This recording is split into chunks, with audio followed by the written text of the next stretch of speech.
গরম বাতাসের আযাব আসে। এই গরম বাতাসের আযাবটা এখনো আসে নাই। কিন্তু আমি শেষ জামানার হাদিসগুলো টুকটাক গবেষণা করে মনে হচ্ছে অচিরে গরম বাতাসের একটা আযাব আসবে বিশ্বের দিকে। এবং নাসাও এটা নিয়ে গবেষণা করছে অলরেডি। সূর্যের মধ্যে অনেক রকম বিক্রিয়া হচ্ছে, তেজস্ক্রিয় বিক্রিয়া হচ্ছে ইত্যাদি, হিলিয়াম গ্যাসের অনেক বিস্ফোরণ হচ্ছে। এগুলোর ওয়েভ বা ফ্লোটা আস্তে আস্তে পৃথিবীর দিকে ধেয়ে আসবে। নবীজি বলেছেন ফালইয়ারতাকিবু ইনদা যালিকা রিহান হামরা। এই রিহান হামরা কথাটা এই হাদিসের মধ্যে আছে। তিরমিজির 2211 নম্বর হাদিস এটা আছে। গরম বাতাস ধেয়ে আসবে পৃথিবীর দিকে। গরম বাতাসের আযাব, গরম বাতাসের আযাব আসবে। ওয়াজালজালা এবং ভূমিকম্প। অন্য হাদিসে আসছে সানাওয়াতু জালাজিল, ভূমিকম্পের বছরগুলো। আর আসছে মুচানুন শাদীদ, বড় মহামারী। আর খসফুন মানে যে জমিন ধসে যাওয়া, মাসখান মানে চেহারা আকৃতি বিকৃত হয়ে যাবে। আর কযফান একটা আছে, কযফান মানে পাথরের বৃষ্টি বর্ষিত হবে। এই আযাবগুলো কখন আসে?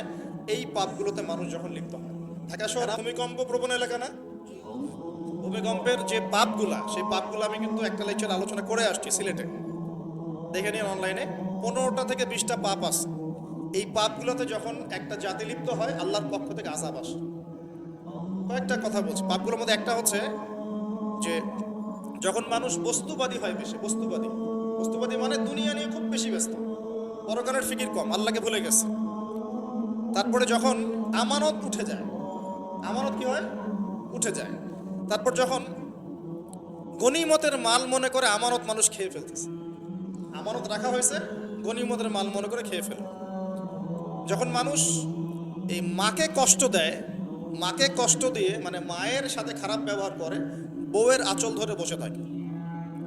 যখন মানুষ বাবাকে দূরে ঠেলে দেয় আর বন্ধু বান্ধবকে কাছে টেনে নেয়। তারপরে আছে যখন গান বাজনা বাদ্যযন্ত্র বেশি হয়, মানুষের কানের কাছে যখন বাদ্যযন্ত্র বাজতে থাকে, হেডফোন দিয়ে গান শুনছেন, এখন কানের কাছে বাদ্যযন্ত্র বাজছে। তারপর যখন মানুষ মাদকদ্রব্য বেশি সেবন করা শুরু করে, যখন জেনা বেশি বেড়ে যায়, অশ্লীলতা বেশি বেড়ে যায়, ব্যভিচার বেড়ে যায়, এই পাপগুলো যখন বেড়ে যায় এবং গায়িকা নর্তকীর যে সংখ্যা বেড়ে যায়, প্রতিটা কথা আরবি দিয়ে বলা আছে, আমি বলতে গেলে টাইম যেত, আমি শর্ট করে বললাম। এই কাজগুলো যখন একটা সমাজের মধ্যে বেশি হয়, তখন ওই জায়গায় আল্লাহর পক্ষ থেকে 2টা মারাত্মক মানে আযাব আসে। তার মধ্যে একটা হচ্ছে মহামারী, একটা হচ্ছে এই ভূমিকম্প। ভূমিকম্পের সাথে চলে আসে ভূমিধস, মানে ভূমি ধসে যায় এবং চেহারার আকৃতি পরিবর্তন হয়। আর একটা কি, হ্যাঁ, গরম বাতাসের আযাব আসে। এই গরম বাতাসের আযাবটা এখনো আসে নাই। কিন্তু আমি শেষ জামানার হাদিসগুলো টুকটাক গবেষণা করে মনে হচ্ছে অচিরে গরম বাতাসের একটা আযাব আসবে বিশ্বের দিকে। এবং নাসাও এটা নিয়ে গবেষণা করছে অলরেডি। সূর্যের মধ্যে অনেক রকম বিক্রিয়া হচ্ছে, তেজস্ক্রিয় বিক্রিয়া হচ্ছে ইত্যাদি, হিলিয়াম গ্যাসের অনেক বিস্ফোরণ হচ্ছে। এগুলোর ওয়েভ বা ফ্লোটা আস্তে আস্তে পৃথিবীর দিকে ধেয়ে আসবে। নবীজি বলেছেন ফালইয়ারতাকিবু ইনদা যালিকা রিহান হামরা। এই রিহান হামরা কথাটা এই হাদিসের মধ্যে আছে। তিরমিজির 2211 নম্বর হাদিস এটা আছে। গরম বাতাস ধেয়ে আসবে পৃথিবীর দিকে। গরম বাতাসের আযাব আসবে। ওয়াজালজালা এবং ভূমিকম্প। অন্য হাদিসে আসছে সানাওয়াতু জালাজিল, ভূমিকম্পের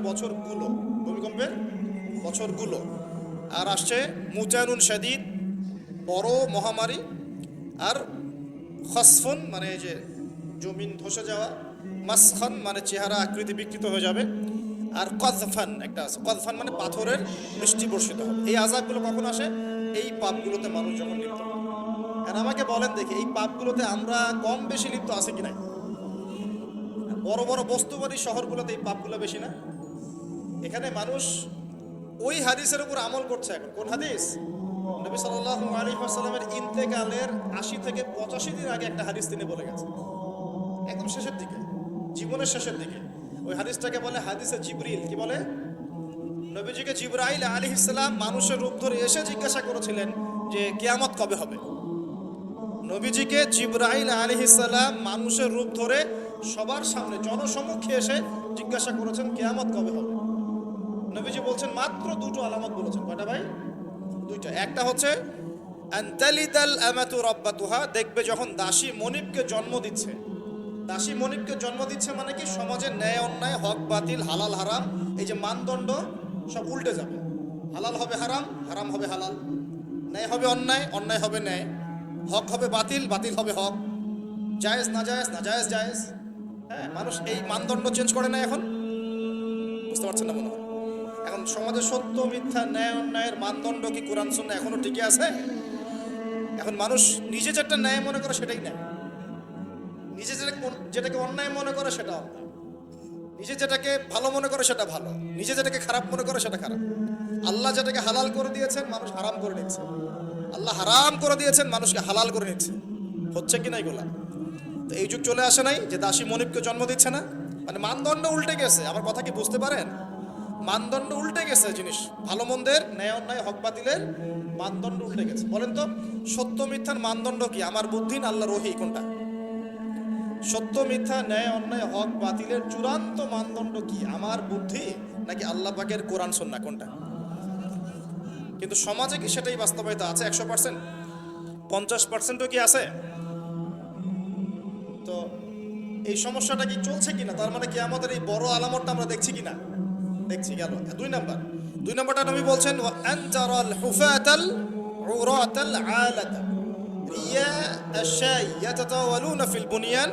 নবীজি বলছেন যখন দেখা যাবে সমাজের সবচেয়ে দরিদ্র শ্রেণীর মানুষ, স্যান্ডেল কেনার টাকা ছিল না, কাপড় পরার টাকা ছিল না, এই শ্রেণীর মানুষ, রাখাল মানে গরু ছাগল চড়াতো, এই শ্রেণীর মানুষ উঁচু উঁচু অট্টালিকা নির্মাণের প্রতিযোগিতা করবে। ভালো করে বোঝেন, নবীজি বলছেন না ধনীরা, সমাজের ধনীরা অট্টালিকা নির্মাণের প্রতিযোগিতা করবে। নবীজি এই কথা বলছেন না হাদিসে।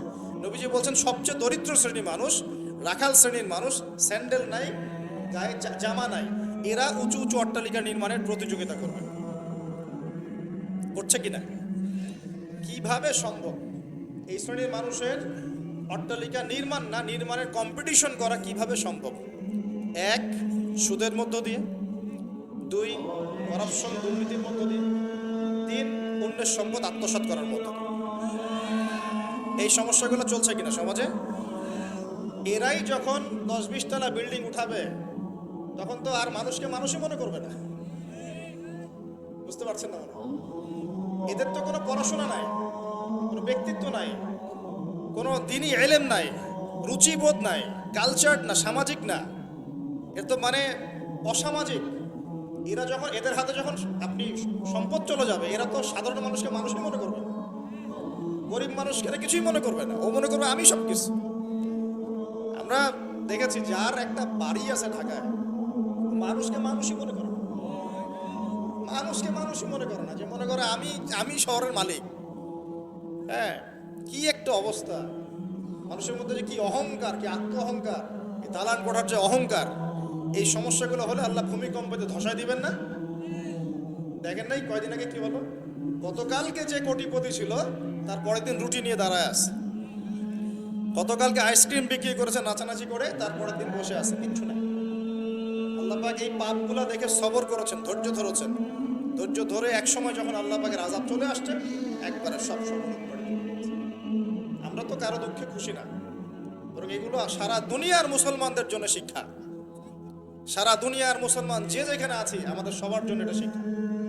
এই পাপগুলোতে আমরা লিপ্ত হই, আল্লাহ পাক ছাড় দিলেও ছাড়বেন না। আল্লাহ পাক ছাড় দিবেন কিন্তু ছাড়বেন না।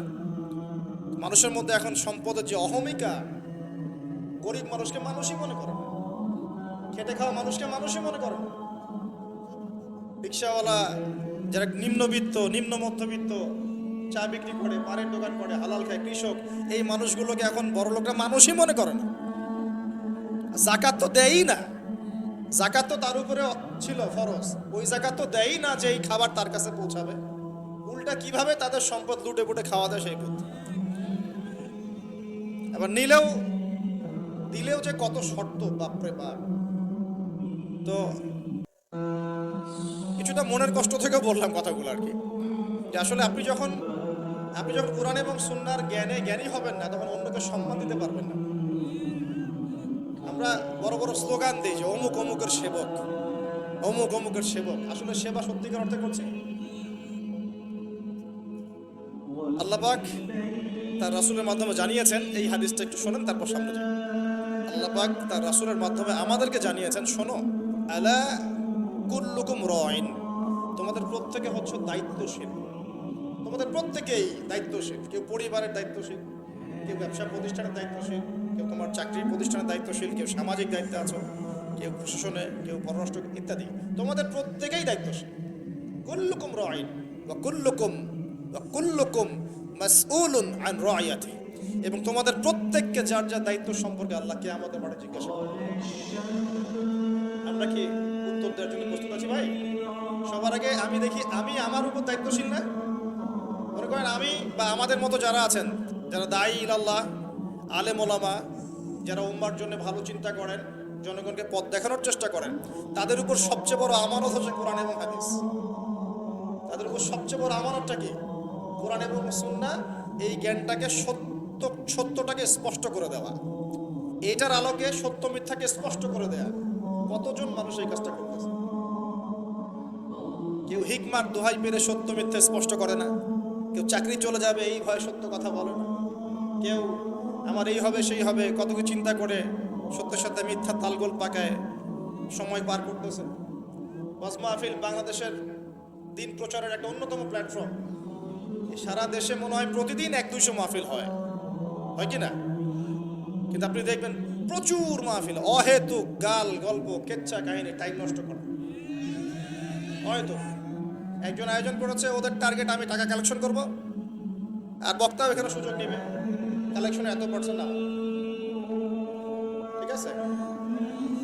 তারপরে জনগণও আসবে, কেউ আসছে ভিডিও করতে, কেউ সেলফি গাইতে, কেউ এইটা কেউ সেইটা, ওদিকে চানাচুর খাচ্ছে, ওদিকে মেলা লাগছে, এরকম দেখেন। এক একজন এক এক উদ্দেশ্য। আসলে উদ্দেশ্য কি আমার এখানে? উদ্দেশ্য হবে আমি আল্লাহর দ্বীনের সত্য কথাগুলো কোরআন সুন্নাহর মানদণ্ডে যাচাই বাছাই করে যুগোপযোগীভাবে জনগণের বুঝ অনুযায়ী তাদেরকে বুঝিয়ে দিয়ে আসবো।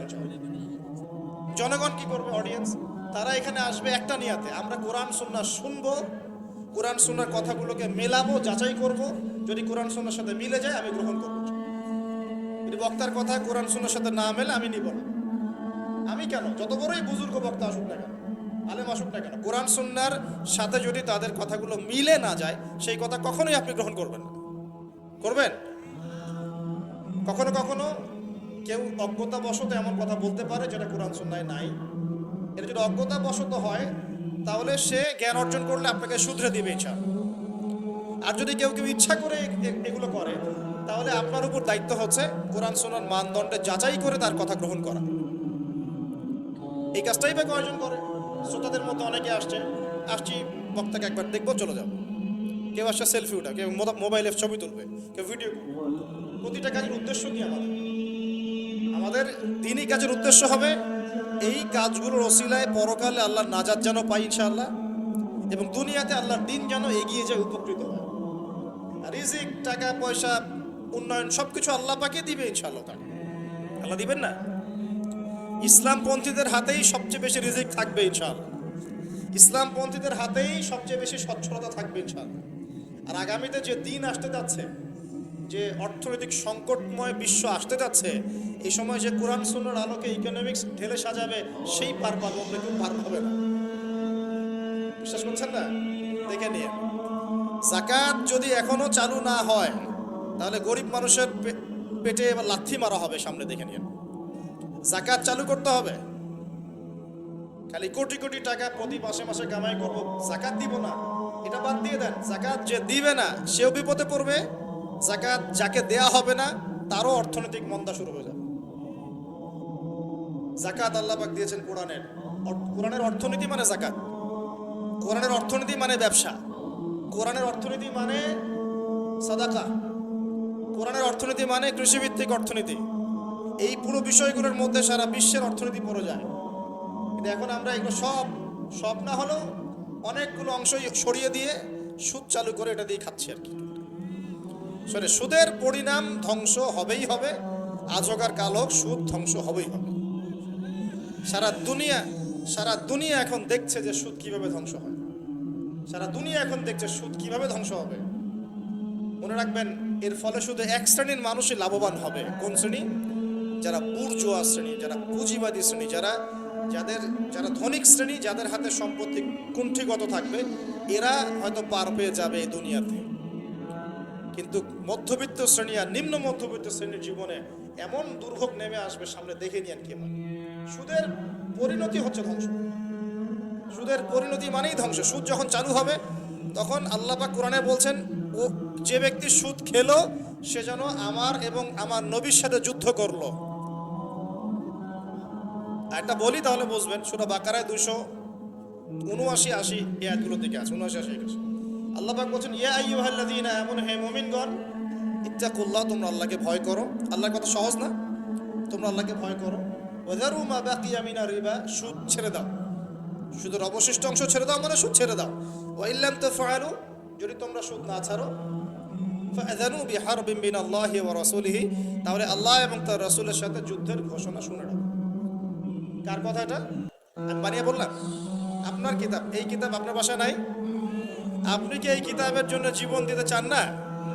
যখন এই কিতাবকে কেউ অবমাননা করে, আপনার তো গা জ্বলে, হৃদয় রক্তক্ষরণ হয়। কয়েকদিন আগে ওই যে সুইডেন না ডেনমার্ক, হ্যাঁ, আমি নামও ভুলে গেছি, ভুলে যাওয়াই ভালো। এগুলো মনে রাখাই খারাপ, কারণ এদেরকে মনে রাখে কি হবে? শুধু প্রথম কথা হচ্ছে যে ওই পশ্চিমা সভ্যতার মধ্যেই যারা বাক স্বাধীনতার কথা বলে, ব্যক্তি স্বাধীনতার কথা বলে, আর তাদের বাক স্বাধীনতা মানে হচ্ছে ছেলে ছেলে বিয়ে করতে পারবে, এটা ব্যক্তি স্বাধীনতা। আর বাক স্বাধীনতা মানে ইসলামের বিরুদ্ধে যা ইচ্ছা তাই বলতে পারবে, ইসলামের বিরুদ্ধে যা ইচ্ছা তাই বলতে পারবে, এটা হচ্ছে বাক স্বাধীনতা। আর আল্লাহ পাকের বিধানের বাইরে যা ইচ্ছা তাই করতে পারবে, মদ খাবে, সুদ খাবে, ঘুষ খাবে, জেনা করবে, পর্নোগ্রাফিতে থাকবে, যা ইচ্ছা করবে, এর নাম হলো ব্যক্তি স্বাধীনতা। এটা ওরা বিশ্বাস করে। তো সেখানে কোরআনকে অবমাননা করেছে, কোরআন পুড়িয়ে দিয়েছে, আপনারা দেখেছেন তো। তখন আপনার খারাপ লাগে নাই? একটু খারাপ লাগে নাই ভাই? কষ্ট হয় নাই? যদি সে আপনার ছেলে হতো, আপনি কি করতেন বলেন? আপনার ছেলে যদি কোরআন পুড়িয়ে দিত, কি করতেন?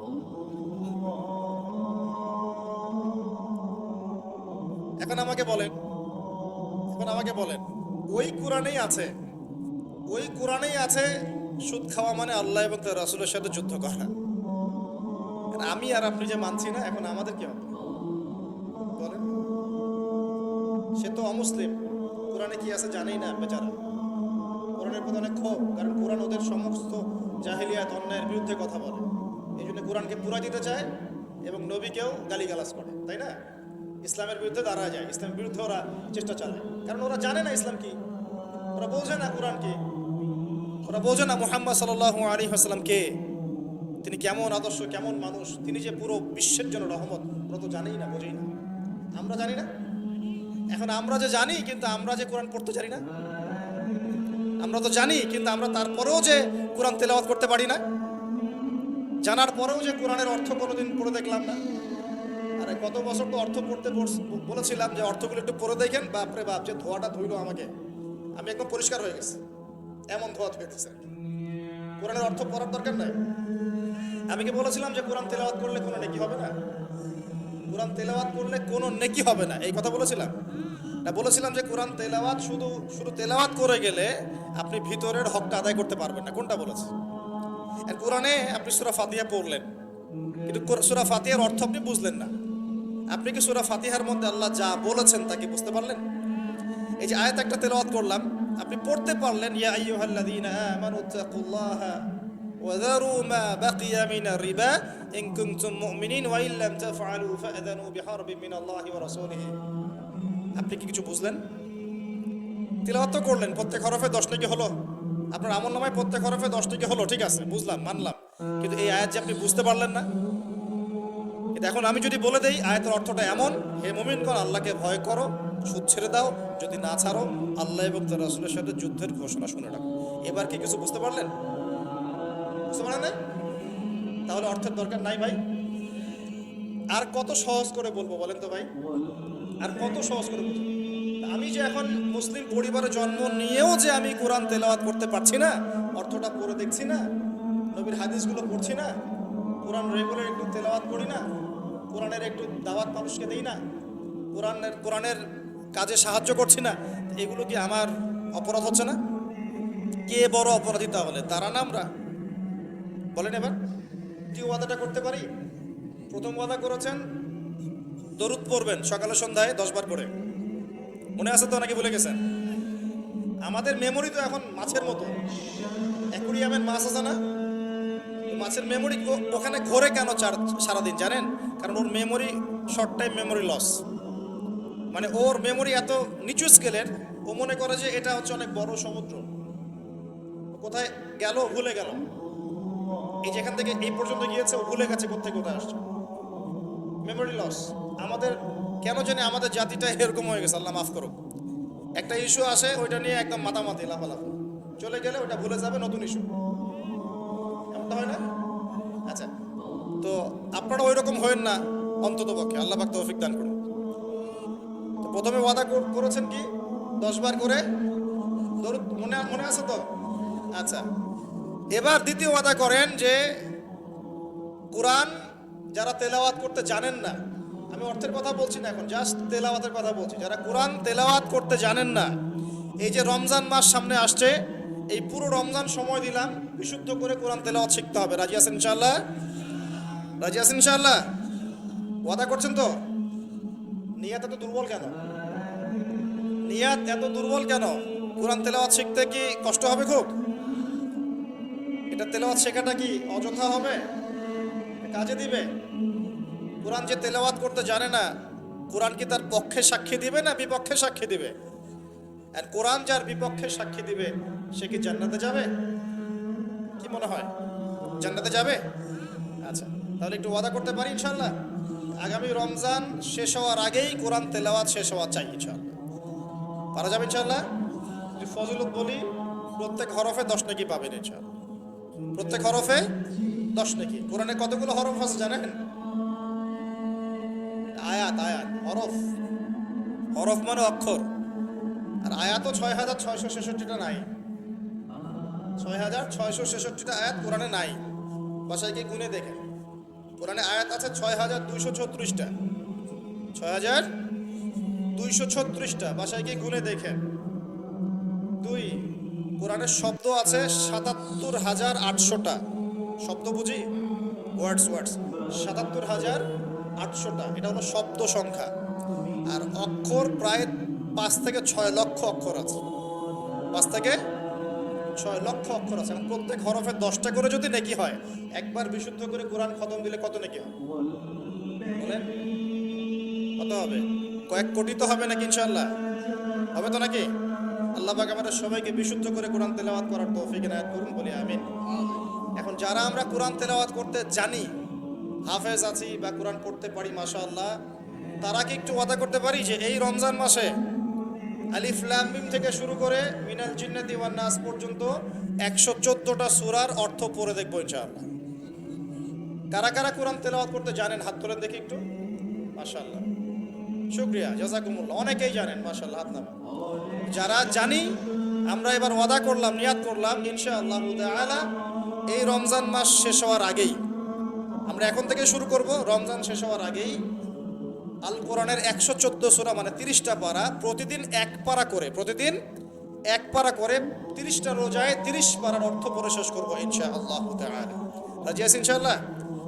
দেখেন, কোরআনের অর্থ না পড়লে আপনি আল্লাহ আপনাকে যা বলতে চেয়েছেন সেটা আপনি বুঝতে পারবেন না। বুঝতে পারবেন? একটা উদাহরণ দিই ছোট্ট করে, খেয়াল করেন। মনে করেন আপনি প্রবাসী, আপনার স্ত্রী থাকে দেশে, আপনার স্ত্রীর সাথে আপনার দেখা সাক্ষাৎ খুব কম হয়, দেখা সাক্ষাৎ হয় না বললে চলে, খুব আপনি কাজের কারণে ওখানে থাকছেন, মাঝে মাঝে আসছেন যাচ্ছেন। এখন স্ত্রী আপনাকে একটা মেসেজ পাঠিয়েছে, ফোনে স্ত্রী আপনাকে একটা 1 পৃষ্ঠার মেসেজ পাঠিয়েছে, আর মেসেজটা পাঠিয়েছে স্ত্রী ইংরেজি ভাষায়। কোন ভাষায় ভাই? আর আপনি বেচারা ইংরেজি বোঝেন না, আপনি ইংরেজি বোঝেন না, আপনি ইংরেজি রিডিংটাও পড়তে পারছেন না, যে সে বলেছে আই লাভ ইউ, এতটুকু আপনি পড়তে পারছেন না, কারণ আপনি কোনোদিনও ইংরেজি পড়েন নাই। এটা যে আই, এটা যে এল, এটা ও, এটা ভি, এটা ই, এটা আপনি বুঝতে পারছেন না, কারণ আপনি ইংরেজি জানেনই না, মনে করেন। এখন স্ত্রীর এই ভালোবাসাপূর্ণ মেসেজটা আপনি কি পড়তে পারবেন? আচ্ছা, তাহলে পড়তেও পারলেন না। এখন যদি পড়তে পারতেন, কমসে কম পড়তে পারতেন, তাহলে কি হতো? অর্থটা আপনি বোঝার চেষ্টা করতেন নাকি? অর্থটা বোঝার চেষ্টা করতেন। হ্যাঁ, স্ত্রী বলেছে আমি খুব ভালো নাই, আপনার কথা মনে পড়ছে, সন্তানরা আপনাকে মিস করে, এগুলো সে ইংরেজিতে লিখেছে, ইংরেজি ভাষায় লিখেছে। আর আপনি ইংরেজি ভাষা পারেন না, অর্থটা বোঝেন না। তার লেখাগুলো হয়তো আপনি টুকটাক একটু পড়তে পারছেন, হ্যাঁ, কিন্তু আপনি কি তার অর্থটা উঠাতে পারবেন? অর্থ যদি উঠাতে না পারেন, স্ত্রী যে এত প্রেম ভালোবাসা মহব্বতের সাথে একটা চিঠি লিখলো আপনাকে, আপনি কি সেই চিঠির হক আদায় করতে পারলেন?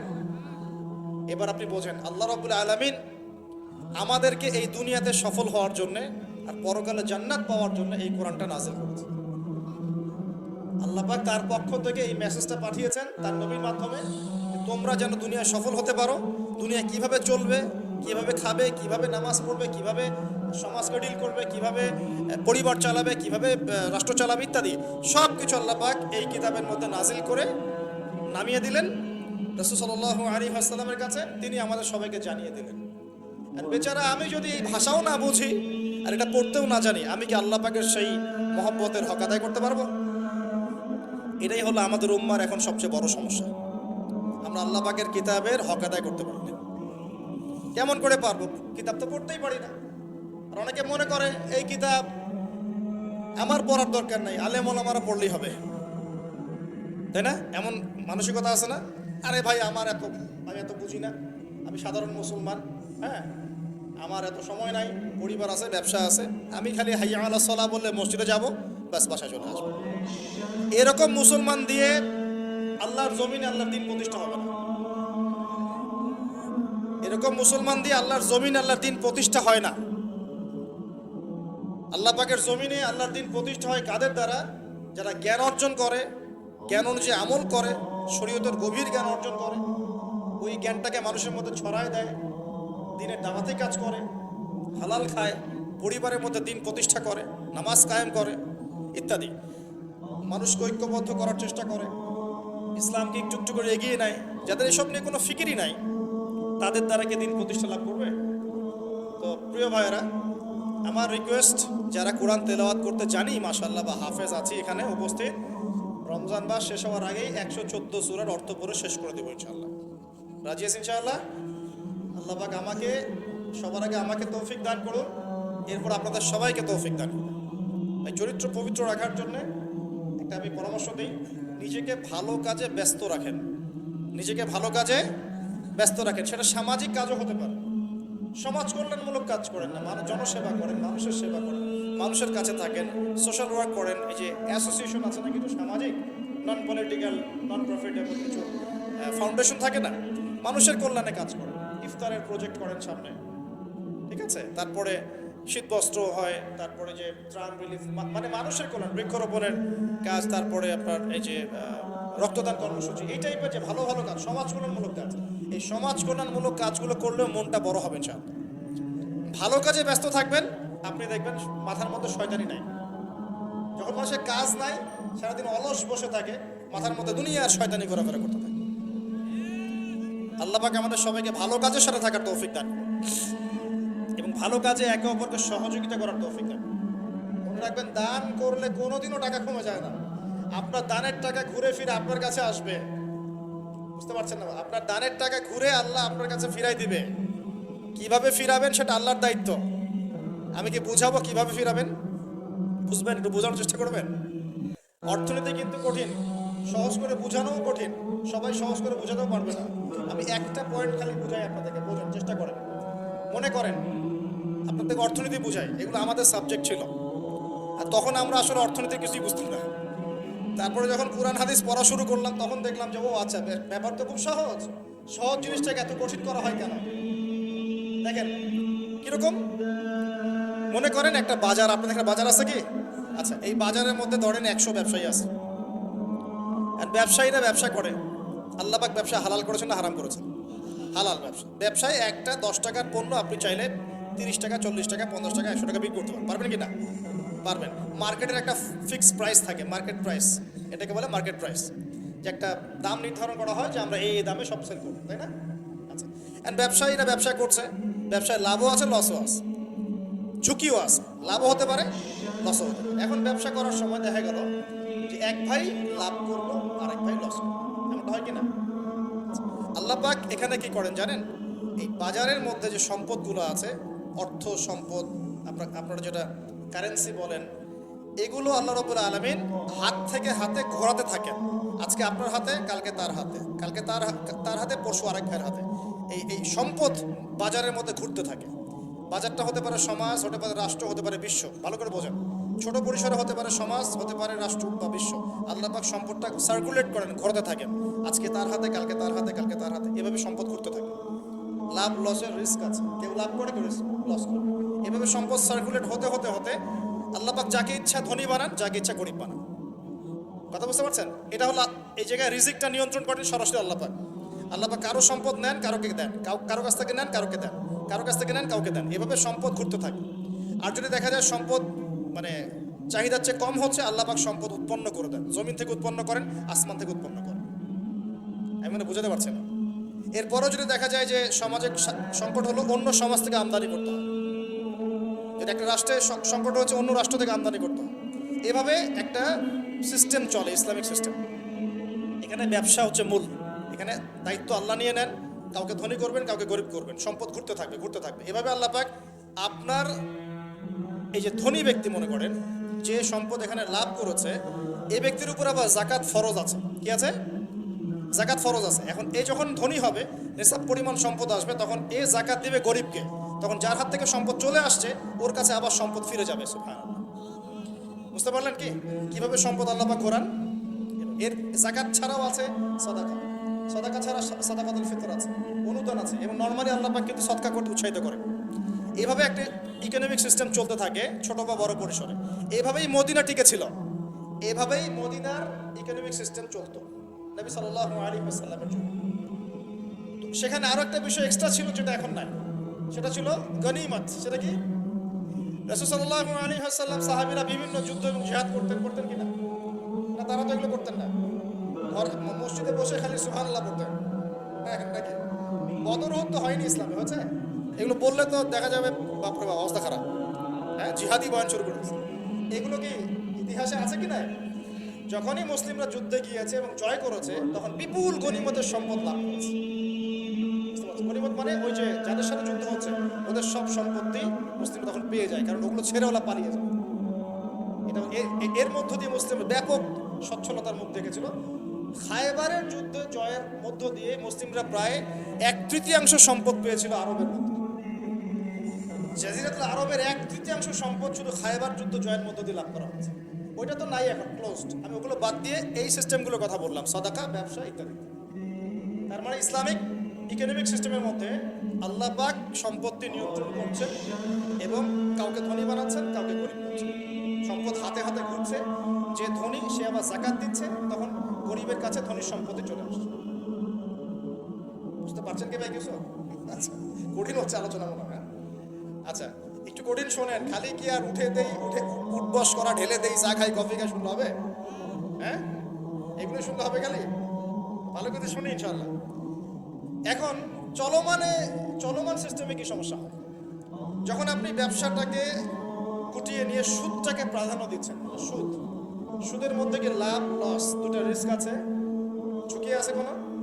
সুদে আপনি যখন খান, আপনি কি বলেন যে ঠিক আছে আমি 100 টাকা নিলাম, ব্যবসায় লাভ হলে আমি দিব 50%, লস হলে 50%। এটা তো সুদ না।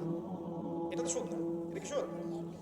যখন আপনি বলেন যে আমি 100 দিয়েছি, আমাকে 110 দেওয়া লাগবে, 100 দিয়েছি আমাকে 110ই দেওয়া লাগবে, আপনি তো লসের রিস্ক নিবেন না। নিবেন? সুদখোর কি লসের ঝুঁকি নিবে নাকি লাভের শর্তে টাকা দিবে? এখন যখন আপনি লাভ লসের ঝুঁকি নিচ্ছেন না, তখন একজন লাভ করা একজন লস করার কোনো সিস্টেম বাজারে থাকছে না। তখন সম্পদ ধনিক শ্রেণীর হাতে পুঞ্জীভূত হচ্ছে। তারা আস্তে আস্তে ধনী হতে থাকবে, গরিবরা আস্তে আস্তে গরিব হতে থাকবে। আবার জাকাত দিবে না, তখন ওই সম্পদ আবার গরিবের কাছেও ফিরে আসবে না। এভাবে সুদের মধ্য দিয়ে সম্পদ সংকীর্ণ হয়ে যায়। একদম একটা মার্কেট, সমাজ, রাষ্ট্র মেসাকার অবস্থা, দেউলিয়া হয়ে যাবে। একটা করে কথা বলেছিলাম, ফলেছিল কি অর্থনীতির কথা? পাকিস্তানের কথা ফলেছে? পাকিস্তানের সামনে আরো ভয়াবহ পরিণতি আছে। আর এগুলো থেকে শিক্ষা না নিতে পারলে আমাদের সামনে ক্ষতি আছে। এগুলো বলবেই বাকে, বুঝাবেই বাকে। আর আল্লাহ পাক আমাদের কথা গ্রহণ করার মানসিকতা দান করুন।